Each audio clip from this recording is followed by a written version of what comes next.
তোমার কি মনে হয় অনেক পরিশ্রমের পরেও তোমার হাতে টাকা থাকছে না বা ভাগ্য তোমার সহায় হচ্ছে না? তবে আজকের এই ভিডিওতে আমি এমন একটি শক্তিশালী টিপস বলবো, এটি যদি তুমি করতে পারো তবে তুমি তোমার শরীরকে বানিয়ে নিতে পারবে একটি মানি ম্যাগনেট বা টাকার চুম্বক।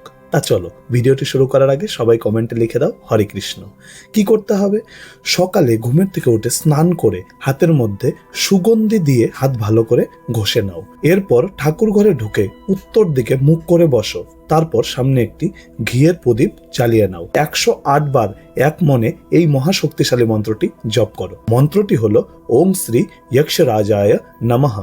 এই উপায়টি যদি তুমি টানা 21 দিন করতে পারো, তারপর থেকে দেখবে যে তোমার মধ্যেকার অর্থের আকর্ষণ ক্ষমতা কিরকম বেড়ে যাচ্ছে, আর অর্থের যা ব্লকেজ ছিল তা ধীরে ধীরে কাটতে শুরু করেছে। কিন্তু এই না যে উপায়টি তোমাকে 21 দিনই করতে হবে, তুমি নিয়মিত এই উপায়টি করে যেতে পারো। অন্যদের সাহায্যের জন্য ভিডিওটিকে অবশ্যই একটি শেয়ার করে দেবে। জয় তারা মা, জয় গুরু বামদেব, বলো হর হর মহাদেব।